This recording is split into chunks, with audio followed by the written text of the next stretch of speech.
mulai dari kurikulum yang terus berganti, beban administrasi guru yang dinilai berlebihan, hingga masih banyak siswa sekolah kesulitan membayar SPP. Memang jumlah kelas yang terbatas dan jam mengajar yang juga terbatas. Sehingga karena harus mengejar dari lonceng ke lonceng itu, tugas guru yang sangat penting yaitu membimbing peserta didik, membimbing para murid itu seringkali tidak dapat terlaksana dengan sebaik-baiknya.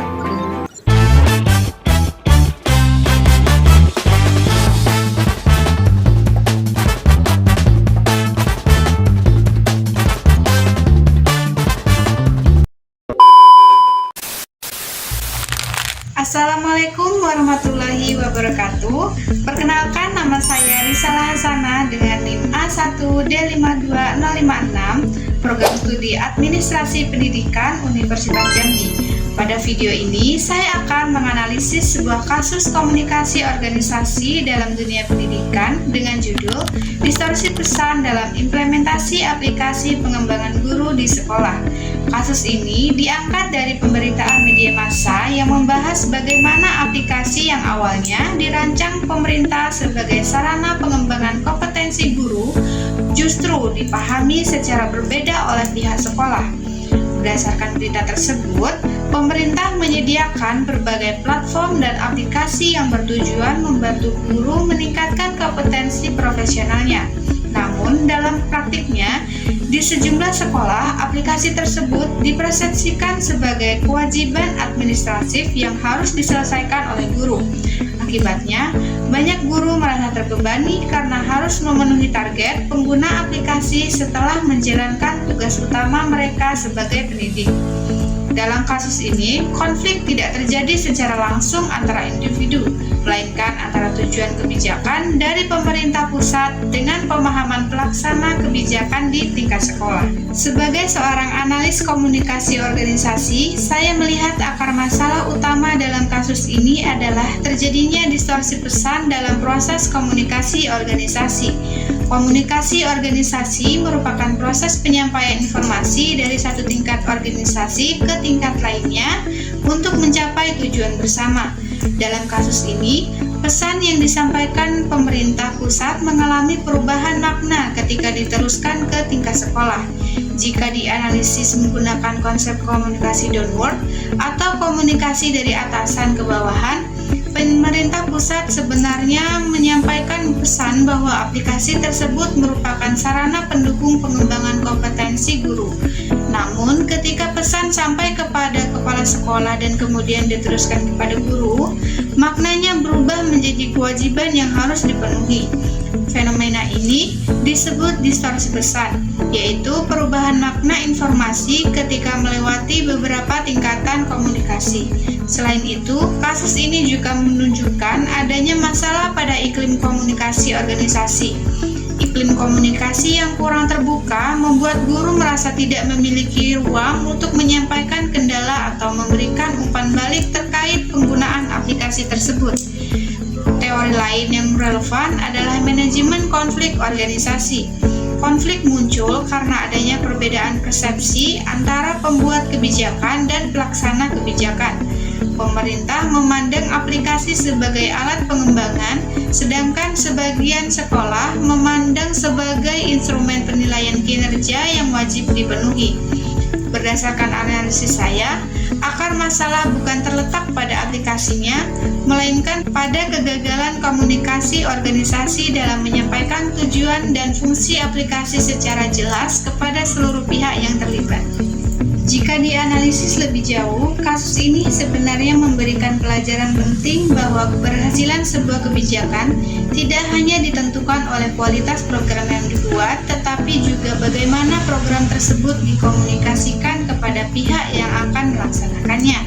Seringkali sebuah kebijakan memiliki tujuan yang baik, namun karena proses penyampaian informasinya yang kurang efektif, kebijakan tersebut justru menimbulkan kesalahpahaman. Dalam kasus ini, aplikasi yang seharusnya membantu guru berkembang secara profesional akhirnya dianggap sebagai kewajiban administratif yang menambah beban pekerjaan mereka. Selain berdampak pada persepsi guru, kondisi ini juga dapat mempengaruhi motivasi kerja. Ketika guru merasa suatu program hanya menjadi tambahan tugas tanpa memahami manfaat yang sebenarnya, maka tingkat partisipasi dan antusiasme mereka cenderung menurun. Akibatnya, tujuan awal program menjadi sulit tercapai secara maksimal. Dari sudut pandang komunikasi organisasi, kondisi seperti ini menunjukkan pentingnya adanya umpan balik atau feedback. Komunikasi yang efektif seharusnya tidak hanya berlangsung satu arah dari atasan kepada bawahan, tetapi juga memberikan kesempatan kepada bawahan untuk menyampaikan tanggapan, pertanyaan, maupun kendala yang mereka hadapi. Apabila sejak awal guru diberikan ruang untuk menyampaikan kesulitan yang mereka alami, maka pihak sekolah dapat segera melakukan klarifikasi dan mencegah terjadinya kesalahpahaman yang lebih besar. Selain itu, kepala sekolah memiliki peran yang sangat penting sebagai penghubung antara kebijakan pemerintah dan pelaksana di lapangan. Kepala sekolah tidak hanya bertugas menyampaikan informasi, tetapi juga memastikan bahwa informasi tersebut dipahami sesuai dengan tujuan yang sebenarnya. Oleh karena itu, kemampuan komunikasi seorang pemimpin menjadi salah satu faktor penting dalam keberhasilan implementasi kebijakan pendidikan. Selanjutnya, saya akan menjelaskan tindakan evaluatif dan solusi yang dapat dilakukan untuk mengatasi permasalahan tersebut. Jika saya berada pada posisi kepala sekolah atau humas di instansi pendidikan yang sedang menghadapi situasi ini, maka langkah pertama yang akan saya lakukan adalah melakukan evaluasi terhadap proses komunikasi yang telah berlangsung. Saya akan mengidentifikasi bagian mana yang menyebabkan terjadinya perubahan makna pesan sehingga guru menganggap aplikasi tersebut sebagai kewajiban yang membebani mereka. Langkah berikutnya adalah mengadakan forum diskusi bersama guru. Forum ini bertujuan untuk mendengarkan secara langsung pengalaman, kendala, dan masukan dari para guru terkait penggunaan aplikasi tersebut. Dengan adanya komunikasi dua arah, sekolah dapat memahami kondisi yang sebenarnya terjadi di lapangan dan mengambil keputusan yang lebih tepat. Selain itu, saya juga akan melakukan sosialisasi ulang mengenai tujuan penggunaan aplikasi tersebut.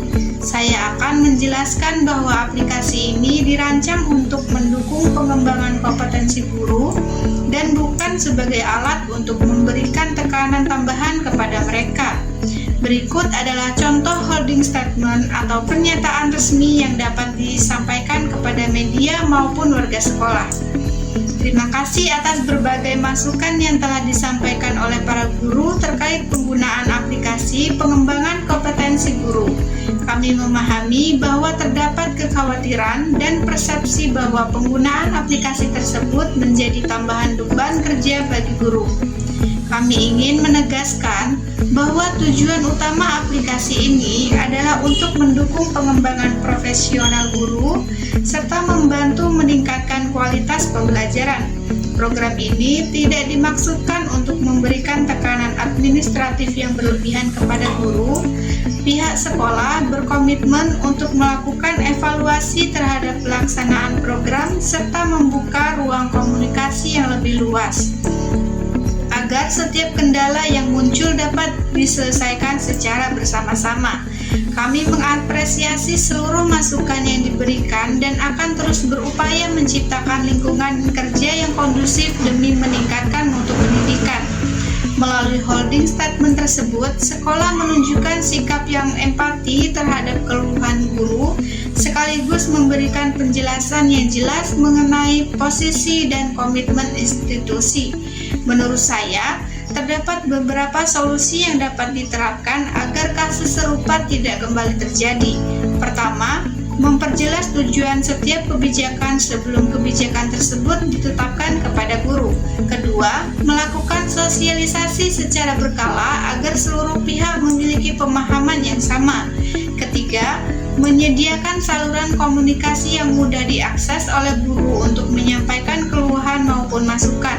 Keempat, membangun budaya komunikasi yang terbuka sehingga setiap anggota organisasi merasa dihargai dan didengarkan. Kelima, melakukan evaluasi rutin terhadap efektivitas program yang dijalankan. Sebagai kesimpulan, kasus ini menunjukkan bahwa komunikasi organisasi memiliki peran yang sangat penting dalam dunia pendidikan. Sebuah program yang dirancang dengan tujuan baik dapat mengalami hambatan apabila terjadi distorsi pesan dalam proses penyampaiannya. Kesalahpahaman yang muncul tidak hanya mempengaruhi pelaksanaan program, tetapi juga dapat berdampak pada motivasi kerja, hubungan antar anggota organisasi, serta reputasi institusi pendidikan.